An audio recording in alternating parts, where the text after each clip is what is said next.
학폭 가해자 징역 10년에서 15년 구형 때리는 프랑스와 미국.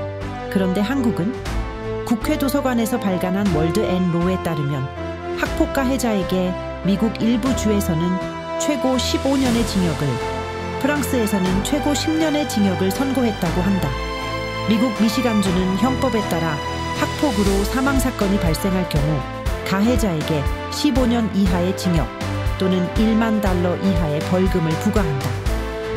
위스콘신주 샤와노시는 가해자의 부모에게 벌금을, 뉴욕주 노스 토나완다시도 가해자 부모에게 벌금 또는 징역을 부과한다.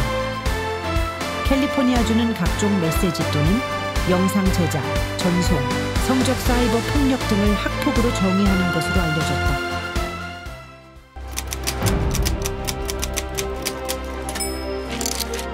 솜방망이를 든 야만, 한국의 학폭 놀이를 고발한다. 기가 막혀 말이 나오지 않는다. 바다 건너 미국 미시간주는 학교 폭력으로 인한 사망 사건 발생 시 가해자에게 최대 15년의 징역을 구형한다.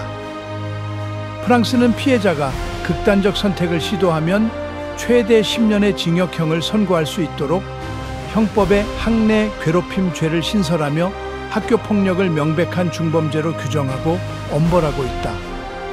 이는 한 사람의 인생을 송두리째 파괴하는 폭력에 대해 국가가 지닐 수 있는 최소한의 책임을 천명한 것이다. 그런데 이 땅 대한민국에서는 지금 무슨 일이 벌어지고 있는가? 피해 학생에 대한 서면 사과, 학교 봉사, 특별 교육 이수 따위의 가짜는 조치들로 가해자의 책임을 어물쩍 넘어가고 있지 않은가? 이것이 과연 정상적인 국가의 모습인가? 아니면 거대한 가해자 보호 시설인가?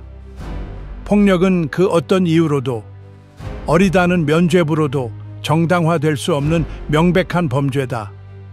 우리의 법 체계는 피해자의 고통보다 가해자의 교화와 선도라는 그럴싸한 말로 포장된 위선 뒤에 숨어 사실상 범죄를 방조하고 있다. 피해자가 평생 짊어지고 갈 정신적, 육체적 고통은 안중에도 없는가? 한국의 법은 가해자가 14세 미만 형사 미성년자일 경우 형사처벌조차 하지 않고 소년법에 따른 보호처분으로 끝낸다. 심지어 10세 미만은 아무런 처벌도 받지 않는 법적 사각지대에 놓여 있다. 이 아이들이 저지른 행위의 결과는 피해자에게는 영구적인 트라우마로 남는데 가해자는 고작 소년법이라는 낡은 방패 뒤에 숨어 면죄부를 받고 죄책감 없이 또 다른 범죄를 저지를 예비 괴물로 성장하고 있는 것이다. 심지어 부모의 책임에 대해서도 관대하기 그지없다. 미국의 위스콘신과 뉴욕주에서는 자녀의 학교 폭력에 대해 가해자 부모에게 벌금이나 징역까지 부과하며 가정의 책임을 엄중히 묻고 있다. 반면 이 나라는 부모에게 고장민사상 감독 의무 위반이라는 법률 용어 뒤에 숨어 책임 회피의 구실을 제공하는 수준에 그친다. 자식이 저지른 죄의 무게를 부모가 함께 져야 마땅하거늘 그 최소한의 연대 책임조차 제대로 묻지 않는 법은 도대체 누구를 위한 것인가? 언제까지 촉법이라는 이름 뒤에 숨어 법을 비웃는 범죄자들에게 관용을 베풀 것인가?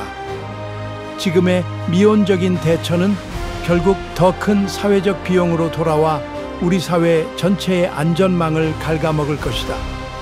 학교는 더 이상 신성한 교육의 장이 아니라 법적 책임의 부재가 낳은 약 6강식의 법칙만이 존재하는 무법지대가 되어가고 있다. 만약 법이 피해자의 눈물을 닦아주지 못하고 오직 가해자의 미래만을 걱정한다면 그런 법은 정의를 실현할 자격이 없다. 당장 법을 뜯어 고쳐야 한다. 학교 폭력은 단순한 학생 간의 문제가 아닌 한 사람의 존엄성을 훼손하는 명백한 중범죄임을 천명해야 한다. 가해자에게는 나이와 무관하게 자비 없는 엄중한 형사처벌을, 그 부모에게는 강력한 연대 책임을 물어 학교 폭력은 인생을 송두리째 망가뜨리는 범죄임을 뼛속까지 새겨줘야 한다. 오직 강력하고 일관된 처벌만이 피해자에게 정의를 회복하고 예비 가해자들에게 분명한 경고를 보내는 유일한 해법이다.